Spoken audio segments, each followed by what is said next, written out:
നമസ്തേ. സന്ദേശമാല കാണുന്ന എല്ലാവരും ഇനി സബ്സ്ക്രൈബ് ചെയ്യാനുണ്ടെങ്കിൽ ഒന്ന് സബ്സ്ക്രൈബ് ചെയ്യുക, ഷെയർ ചെയ്യാനും മറക്കരുത്. ജീവിത സാഹചര്യങ്ങളെ നമ്മുടെ ഇഷ്ടത്തിനനുസരിച്ച് നമ്മൾ മാറ്റാൻ ശ്രമിക്കാറുണ്ട്. എന്നാൽ അതിനേക്കാൾ പ്രധാനം നമ്മുടെ ഇഷ്ടാനിഷ്ടങ്ങളെ അതിക്രമിക്കാൻ പഠിക്കുക എന്നുള്ളതാണ്.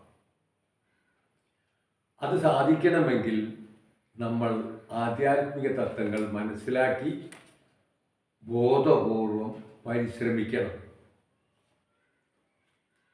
ജീവിതത്തിൻ്റെ ഉയർച്ച താഴ്ചകളിലും ജയപരാജയങ്ങളിലും മാനാപമാനങ്ങളിലും സുഖദുഃഖങ്ങളിലും മനസ്സിൻ്റെ സന്തോഷവും സംതൃപ്തിയും എങ്ങനെ നിലനിർത്താമെന്ന് പഠിപ്പിക്കുന്ന ശാസ്ത്രമാണ് ആധ്യാത്മികത.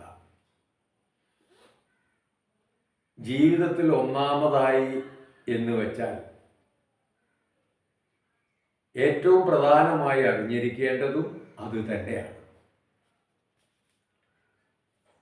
ഈശ്വരനെ സാക്ഷാത്കരിച്ചാൽ എല്ലാ സാഹചര്യങ്ങളെയും അവിടുത്തെ ഇച്ഛയായി സ്വീകരിക്കുന്നു.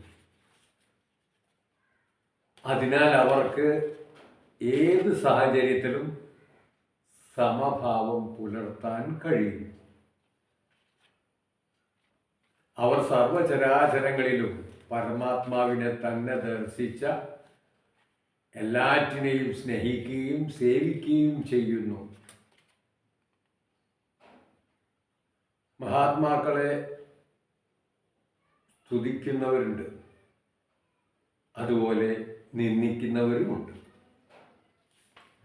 എന്നാൽ സ്തുതിയിലും നിന്ദയിലും അവർ ഒരുപോലെയാണ്.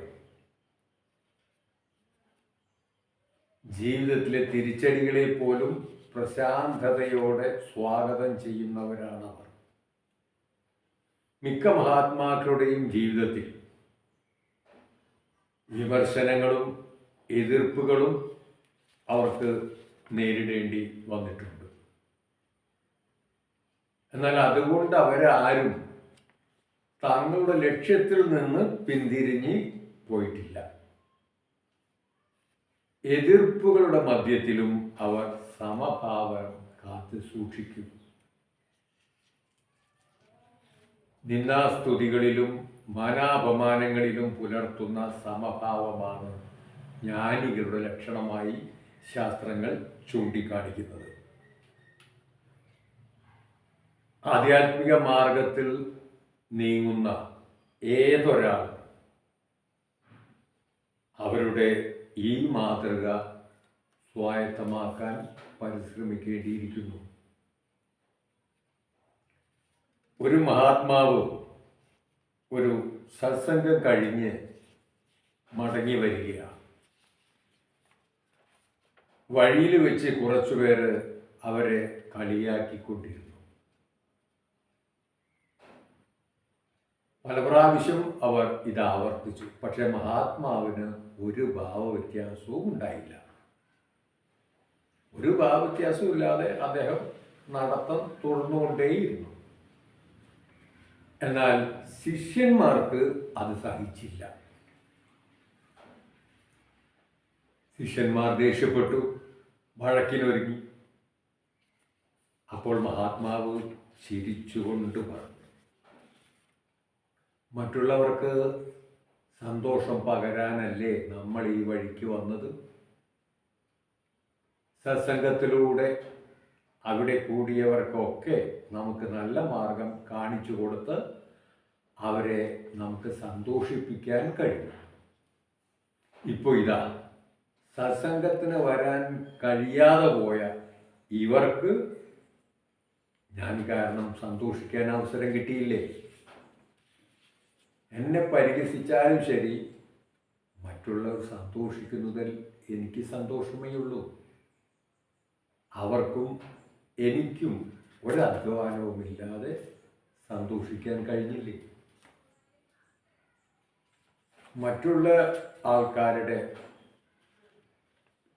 മാർഗം നാം ഒരിക്കലും നമ്മുടെ സന്തോഷത്തെ ഭംഗപ്പെടുത്തരുത്. വൈരുദ്ധ്യങ്ങൾ നിറഞ്ഞതാണ് ജീവിതം. സുഖദുഃഖങ്ങളും ജനന മരണങ്ങളും ഇല്ലാത്തൊരു ജീവിതം നമുക്ക് സങ്കല്പിക്കാനാവില്ല. സുഖദുഃഖങ്ങൾ ജീവിതത്തിൻ്റെ സ്വഭാവമാണ് എന്ന് തിരിച്ചറിഞ്ഞാൽ അവയെ സമചിത്തതയോടെ നമുക്ക് സ്വീകരിക്കാൻ കഴിയും. അങ്ങനെയല്ലേ എന്ന് വെറുതെ എല്ലാവരും ആലോചിക്കും.